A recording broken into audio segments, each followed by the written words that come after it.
staying in a room here, and there was like all like these vampire teeth and like this like apple that was all shiny, and I called my wife and I was like, I think I'm in some kind of vampire fetish room. And she's like, oh, where are you at? I was like, Forks. And she's like, oh, it's a Twilight room. And I was like, oh, okay. How's it going, everybody? I got here to Washington last night. It was a 4-hour drive, and today we're driving 3.5 hours to Neah Bay, so the outskirts of Washington coast. First time in this area, so quite exciting. And I'm collaborating with Washington Fish Quest.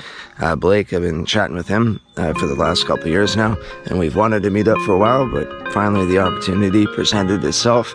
I dropped the kiddos and my wife off at the airport the other day. They're in Bermuda for 3 weeks, so a little road trip for me, and we're both going to hit the highway real soon. Nice long drive, but we got 3 days of spearfishing, free diving. We're going to do some hiking and some fishing as well off his boat, so it's going to be a really fun time. Nice 5:30 a.m. get up. Going to be on the road any minute now, though. What's up, Blake? Oh, hey, man. How's it going? Just getting everything ready, you know. I'm always prepared several days in advance. I don't just, throw everything together like, 20 minutes before we got to go. Yeah. So, doing great. Yeah, relaxing and relaxing. Nice, man. Well, it looks good so far. Blake and I have a lot in common. We both run YouTube channels focused around harvesting from the PNW. We both boxed in our youth, and we both love our underground hip-hop. It was nice to finally meet up in person and hang out after chatting for so long. Look at the water right there. That is the Pacific Ocean. We're on the west coast of Washington. As far as you reach on the other side, you're looking at Japan. So really nice out here. Sandy beach, probably some really good combing. Just pulled over to take a nice view at the scenery. Blake is a wealth of information. All the interesting facts about the area made the 4-hour drive fly by. So we got to Neah Bay and we're stuck in a parade. And we're trying to get down to our accommodations to get a key, so it's kind of putting a hinder in our plans, but it's kind of cool to watch this go by. Go with the flow of traffic, it's all we can do, and let's see what happens from there. We were staying at Blake's friend's place. We were late getting the key, but he was understanding. Thanks for the stay, man. Bit of a delay, but we're on our way. We got the key, and we're heading to the cabin.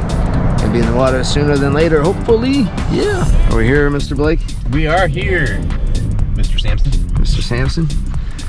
Cool, nice little mini house. Pretty awesome hookup. Nice free accommodations for us for the couple days that we're here. 2 nights. We won't be spending much time at the pad, but we'll be in the ocean for the most part, or on the ocean hiking. But still really nice to have a place to lay our head other than a campground. We got unpacked nice and quickly and made the long-awaited trip down to the marina. It's been a long commute, but I just had to stop by here and get my annual fishing license for Washington. It's $100 US, a bit pricey, but at least I can dive after work in Point Roberts, grab some Dungeness crab, and when we come back to Washington in August to Lopez Island, I'll be able to harvest too. So worth buying the license than a couple 3-day licenses 4 or 5 times, because it'd be more expensive in the long run. Blake launched the boat flawlessly like a pro, but Forgot to put the plug in first time, I promise. So this is the CQ boat launch, pretty close to Neah Bay, really popular destination in the United States for recreational fishing, and it's no wonder why. We've seen a lot of fish come off boats, lingcod, salmon, a great little spot apparently. I feel like Ace Ventura, in the rhino scene.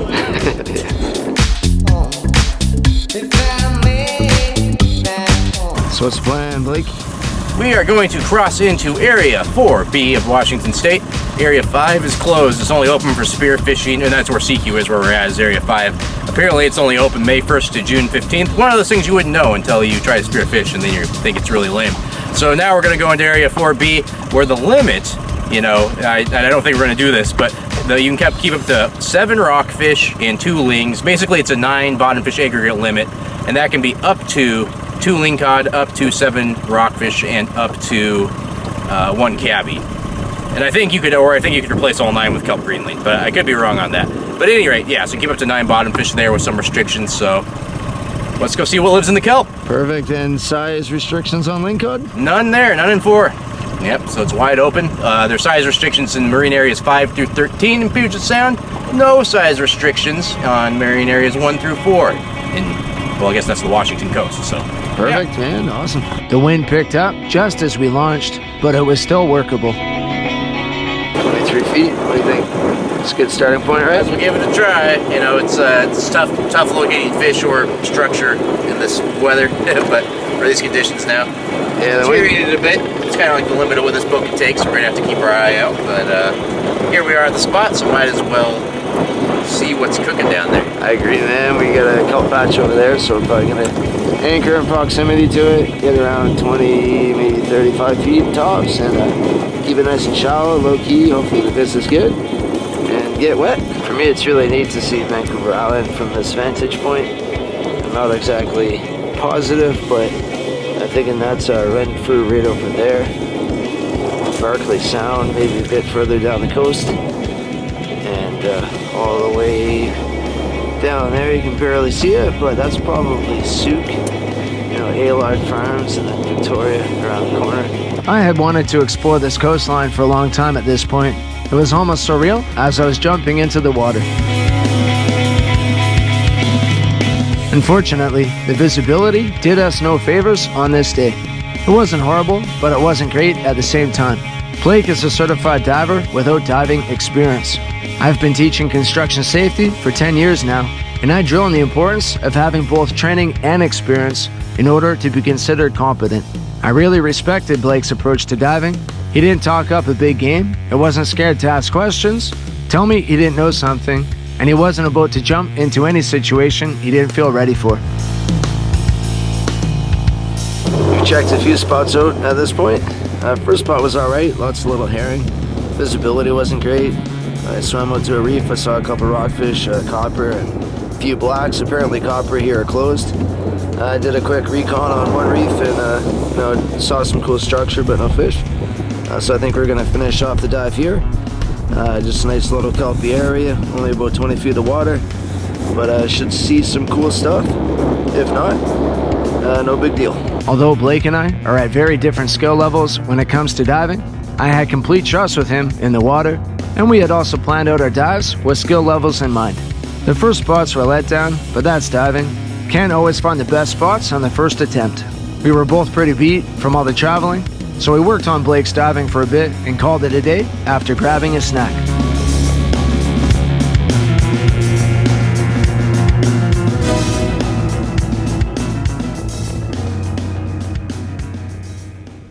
Blake and I are gonna go walk the beach and clean up some trash. Fireworks seem to be a big part of the celebrations here.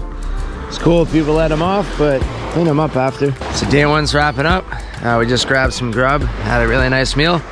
Greasy food, but still delicious. Hit the spot. Tomorrow we got a good plan in works. We're gonna go do some spearfishing at the Neah Bay jetty, and then we're gonna go for a nice hike.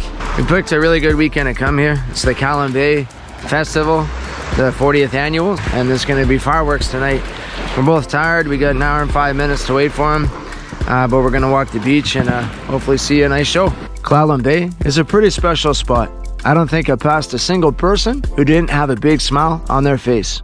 The community spirit was high on this weekend. I don't usually like crowds or lots of people, but for some reason, I wasn't bothered this time around in the slightest. Lazy morning this morning, woke up around 9, slept in nice and good. We were both pretty exhausted. I was sipping coffee, having a bit of a chat, had a shower too, and time to go spearfishing. We're gonna head to the Neah Bay jetty. We gotta swing by the store. I guess you gotta pay $10 to go on the tribal lands. So I'll pay our contribution and get in the water there if it's looking good. Otherwise, might do a hike and find some other rugged coastline to explore. After the dive, regardless, we're gonna go for a hike, get some exercise. Gonna be a fun day, scenic sights, and hopefully put some fish in the freezer, but to be determined. All right, here's the Makah Tribe recreational use pass. So I thought it was $10 a head. It turns out it's $20 a vehicle. So you just put your license plate number there and you're good. I thought it was only a one-day pass, but it turns out it's good through, I believe he said, the end of August. So that's great. And again, as a reminder, like when you're on tribal land, it's like a different nation, you know what I mean? So it's like this is their basically license. If you're in Washington, though, to be in the water and fish, you need a Washington fishing license. And then this is the license for if you're, accessing the, their nation's land, basically. All right, so it just started raining, so I think we're gonna call it. We're gonna head back. I'm just joking. Yeah, I can't get much better than this. Flat Kong. Really excited. I've heard a lot about this spot, and even if we don't get the fish we're looking for, still be fun to dive. A new area. According to Blake, the spot gets smashed by swell. He's never seen it this calm before, so stars are aligning so far. I think this freediving stuff's pretty hard. You gotta learn to stand on one foot, man. That's not easy. Yeah, it's a coordination, man. Yeah, no, I am so excited. Like, I personally still have such a learning curve. I don't know if I'll do any good, but I'm just excited to get into this water. Like the visibility looks great. So. Oh man, we'll see some cool stuff on the surface. Yeah. Woo! Yeah, no, I gotta get ready. The spot requires a bit of a hike in. Just gotta be careful on these slippery rocks. Like always, we're gonna try to go in quite a ways. I'm sure a lot of people are lazy and jump in at the earliest convenience. So if you go that extra mile, not kilometer, or in the States, then it could make a difference and be a bit more rewarding. I'm usually fairly secretive about the spots I hit, but I don't live in Washington, so who cares? Just kidding. This spot is already blasted all over YouTube and multiple Facebook groups, so the Neah Bay jetty is no secret whatsoever. The visibility had marginally improved from the day before, but at least it didn't get worse. And on the third drop, I spotted a wolf eel peeking its head out of the rocks. So I went to the surface, switched my GoPro around, and went back down, hoping it was still there. Luckily, I found the spot, and I was able to get some decent footage. I did end up scaring him back into the rocks, but I was stoked. I'm pretty easy to please, but that few seconds was already worth the 14 hours of travel time to get out here. As noted, this spot is well known and gets lots of pressure from the angling and spearfishing community. I don't know if it's fished out or if the fish have just gotten efficient at hiding, but Blake and I were not seeing much worth shooting.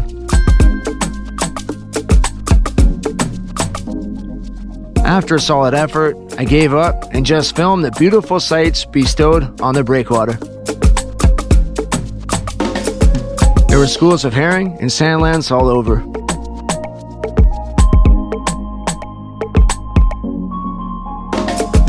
I've laid my eyes on sea anemones countless times, and their beauty never ceases to amaze me. Keep your starfish close, but your anemones closer.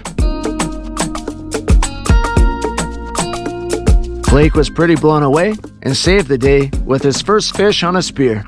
Yay, we didn't get skunked.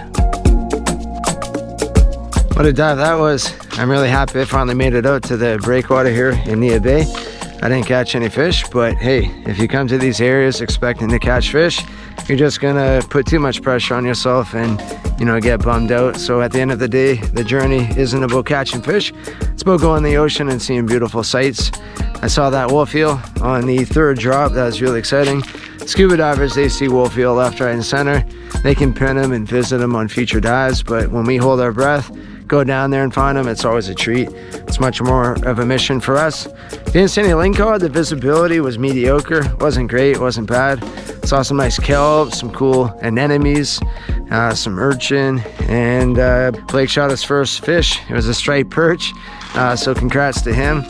He's fairly new to diving and spearfishing. He's taken a dive course, but doesn't have too much experience with it, so happy to help him out. So big congrats, Blake. For sure, check out his YouTube channel, Washington Fish Quest. He's an OG around this coast, provides great information on the regulations, and he's branching into freediving, which is really cool. So we're gonna go do that hike and probably come back here in the morning and scout this spot a bit further, because we know there's fish here. It's just a matter of finding them. I super appreciate you looking over me at those duck dives. Still a little light there, but it was nice getting down. And I know you see this stuff pretty often. For me, it's even just like cool looking at the different types of algae on rocks. That when you're 10 feet down. Yeah. So yeah, it was awesome. I mean, so I'm feeling great. I speared my first fish. So for me personally, it was like a very triumphant day. And it's fun being like the beginning of a learning curve, because it's like, when you learn something now, it's like literally like, oh, now I know how to dive 10 feet deeper, you know what I mean? Or 3 meters deeper or whatever.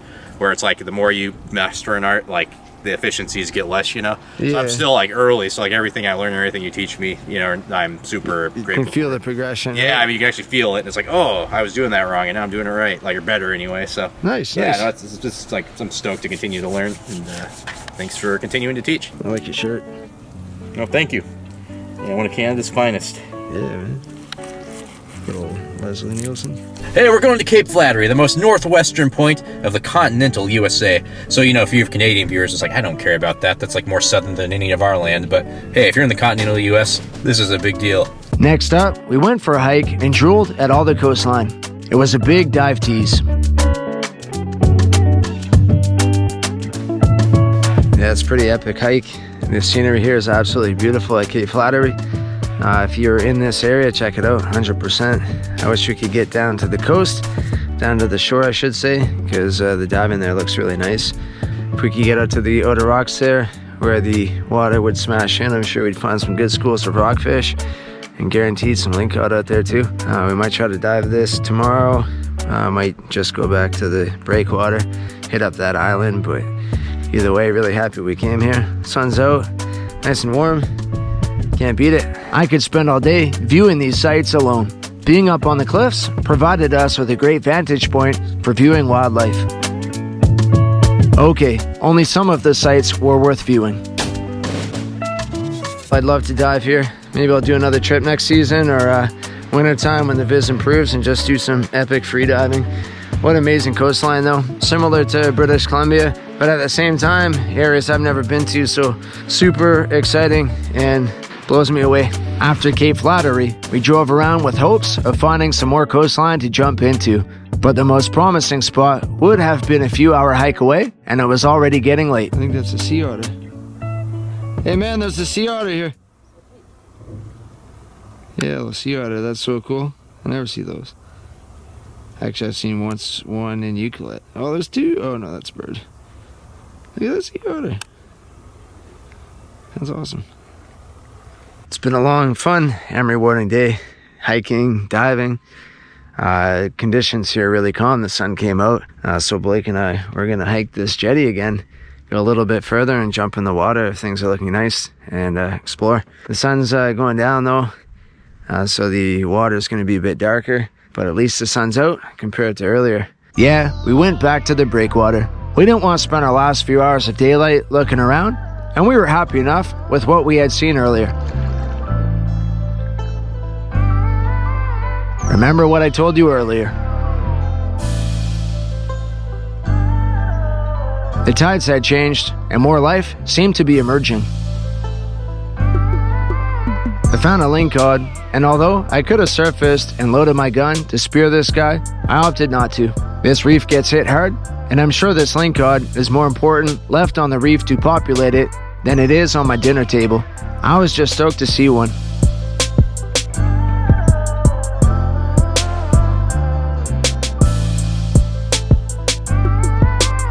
I started to see some black rockfish too. All were very small. I'm wondering if the 7 rockfish daily limit has something to do with that. We were in the water for a while. It was pretty dark and almost resembled a night dive.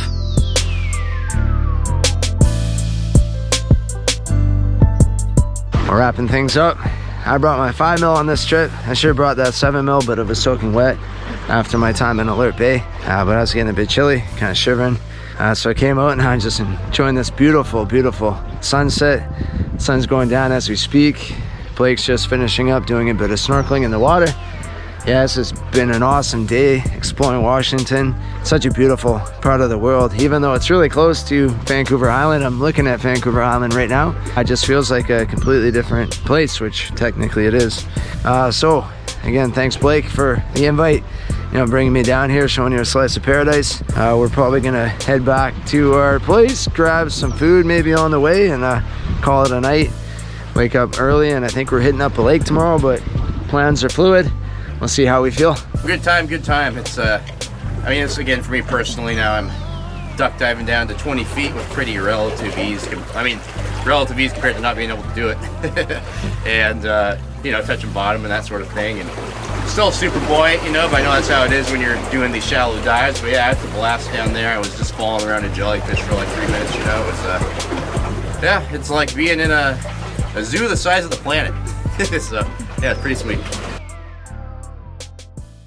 Wrapping up the trip. I just cleaned up our accommodations, loading the boat onto the vehicle, and we're gonna drive out to Lake Crescent, which is a really beautiful lake apparently, crystal clear water. We're gonna do a bit of a hike and go to a popular cliff jumping spot, and then eventually this evening I'll be heading back to the mainland for another 4 or 5 days of work. So we're gonna make the most of this beautiful weather and hit the road here real shortly. What'd you find here, Mr. Blakey? You want to say score? There might not be any fish on this trip, but there is a fishing pole. That's on the side of the road there. At this point, it falls into the U.S. law. Find just keep us. Grab it. Yeah, look at that there. Nice. That's hilarious. Freshwater set up. Looks like they were maybe going for panfish there. That's hilarious. By the way, Crescent Lake, we're going to this spot called the Devils Punchbowl. That's right. Yeah, Devils Punchbowl. The water here is unbelievably crystal clear. Looks like Bermuda, you know, staring out at this lake. Yeah, it's just looking pretty awesome. I know I'm often hard on lakes and rivers in my videos. I'm a ocean cat, but yeah, the water here looks awesome. Seeing schools of fish. So I got my excitement game up. And the dock underneath actually looks diveable depth, so might find some lost jewelry, some treasure, but you never know. We'll see. If you're in Washington State, I'd say diving Crescent Lake is a must-do. I was not disappointed. I know I sound like a broken record at times, but I still don't dive with a computer. I think I may be diving deeper than I realized though, as whenever I ask a dive buddy for the depth, I'm usually surprised by how deep we're going. With that said, I think I was around 15 meters or so. I only had my 2.7 pound neck weight on, and even at that, with my 5mm suit on in fresh water, I think I was overweighted, but not by much.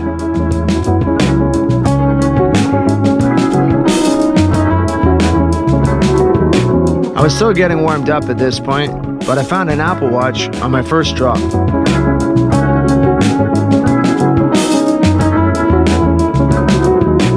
And slowly but surely, more items started appearing, but hey, don't call me Shirley. I feel for whoever lost this one. I also found a GoPro. Stay tuned for some footage captured on the camera, as I like to try to find the owner. I'm usually hard on lake dives due to the lack of life within them, but the clear water and schools of what we believe to be trout made me feel right at home. Amazing. A trip to the Devils Punchbowl wouldn't be complete without a plunge from the walking bridge above. Nice ones, Blake. Thanks for the awesome weekend. I found this Fitbit. It's still operational, but it requires a password, so chances are I won't be able to figure it out or who owns it. Battery will die, and that's that. At least it's out of the lake. I found a couple blades here. I'm sure from people fishing. Yeah, a couple knives. Again, don't really have much use for them, but maybe I'll leave them with Blake. Let's see, found myself a GoPro 9. We checked some of the footage on it, and the couple that lost it seemed really, really nice. So I'm gonna do my best to try and return it to them. It's kind of a shot in the dark though. But if you know anyone that lost a GoPro at the Devil's Lagoon, Devil's Punchbowl, thanks Blake, in Washington, at Crescent Lake. That's right. Yeah, Crescent Lake. Yeah, try to get in touch. We'll try to return it to them. And let's see, someone had a bad day. They lost a key. That sucks, Mitsubishi. We'll go in the parking lot, hit the unlock button, see if we can find the owners and rob them of all their stuff. I'm just joking. Leave it on the windshield or something. Got some goggles. I'll probably keep these actually. I don't have any for the pool. The ones I do have actually are all scratched up. So, pretty rewarding and crystal clear water. Saw those schools of trout. Awesome time here.